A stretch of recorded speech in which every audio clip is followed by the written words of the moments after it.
এখন সবাই নিজের গা ঢাকার জন্য, সবাই সবাইকে ভালো দেখানোর জন্য এখন সবাই কথা বলতেছে। আমি তো নিজের গা ঢাকতে আসি নাই ভাই, আমার ভুল হয়েছে সেটা স্বীকার করতে আসছি। এবার তৌহিদ আফ্রিদি মুখ খুলেছেন। অবশেষে সময় এসেছে তার নিজেকে নির্দোষ প্রমাণ করার। এতদিন সে মুখ বন্ধ করেছিল। পুরো ভিডিওটি না টেনে শেষ অবধি দেখুন। আমার ভুল হয়েছে এটা আমি বলছি যে হ্যাঁ অফকোর্স আমি অনুতপ্ত, অনেক অনুতপ্ত। আমার উপরে থেকে কি গেছে সেটা তো আপনি জানেন ভালো করে।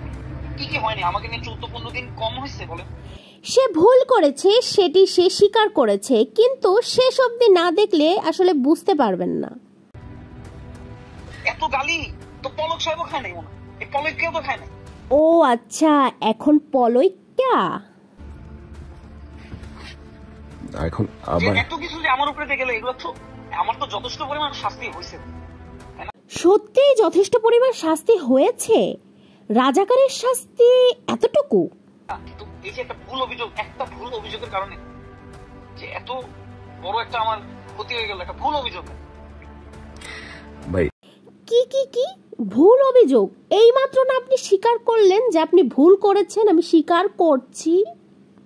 ওকে ফাইন, তাহলে আপনার বিরুদ্ধে যে অভিযোগগুলো যে মানুষগুলো করছে তারা প্রুফ করুক, তাহলে সত্যতা এবং মিথ্যা যেটা সেটাই প্রমাণিত হবে। আমি সেই অপেক্ষায় আছি তারা যে প্রুফ করবে। ভাই রে ভাই, চামচামির একটা লিমিট থাকা দরকার। প্রুফ আর করবে কি? প্রুফ তো অলরেডি করে দিয়েছে সবাই। এবং মৌখিক প্রুফে আমি বিশ্বাস করবো না, তারা অবশ্যই কোনো না কোনো এভিডেন্স নিয়ে আমার সামনে আসবে এবং তারা কথা বলবে। এবং আপনি যাকে টাকা দিচ্ছেন ধরে, তৌহিদ আফ্রিদি ভাইকে বলছি, বন্যা চলে এসেছে, দ্রুত গিয়ে নিজেকে যদি বাঁচাতে চান, মানুষের কাছে ভালো প্রমাণ করতে চান, তাহলে তাড়াতাড়ি মানুষের পাশে গিয়ে দাঁড়ান। এই করতেছে বিকাশে বা এরকম লেনদেন বা সামথিং লাইক দ্যাট, না আমি ওগুলাই দেখতে চাই। দর্শক শুনলেন তো আমাদের রাজাকার ভাইয়ের কথা। আমি দেশকে রিপ্রেজেন্ট করতে চাই এবং আমি যে কোনো দুর্যোগ হলেও আমি কিন্তু ভয় পাই না। আমি ভয় একটা জায়গায় পাইছি, এটা আমার পরিবার। সে যে কোনো দুর্যোগে ভয় পায় না, দ্যাট মিন্স বন্যা হলে ভয় পায় না, কিন্তু যুদ্ধ হলে সে কিন্তু ঘরে লুকিয়ে থাকে। শুধু লুকিয়ে থাকে কি বলছি, লুকিয়ে থেকে ঘরে বসেই বাস দেয় মানুষকে। এখানে আমার পরিবারকে ব্ল্যাকমেইল করা হয়েছে, আমার বাবাকে ফোন দেওয়া হয়েছে, আমার বাবাকে ফোন দিয়ে বলা হয়েছে যে ও যাতে না নামে, ওকে নামতে দিবেন না আপনি। আমাকে ভাই রে ভাই, আর কত, এবার থাম।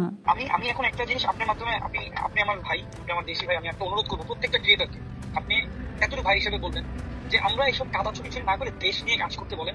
চিটিং করতা হ্যায় তো ঠিক হাউন আঙ্কেলের মতো কিছু একটা করা উচিত। জনগণ শাস্তি দিতেছে, কিন্তু তোমরা এখন দেশকে নিয়ে ভাবো, দেশে কি কাজ করা যায় সেটা নিয়ে ভাবো। সরি ভাই, এবার থামেন। আপনার মুখে দেশকে নিয়ে ভাবার কথা মানায় না। তবে দেশের যারা এখন হসপিটালে ভর্তি তাদের পাশে দাঁড়ানো যায় সবাই মিলে, সেটা নিয়ে ভাবতে বলেন। এই অনুরোধটা আমি আপনি যাতে। তো ফ্রেন্ড, আপনারা এই বিষয়ে কি মন্তব্য করবে অবশ্যই কমেন্ট বক্সে কমেন্ট করবেন। ধন্যবাদ সবাইকে।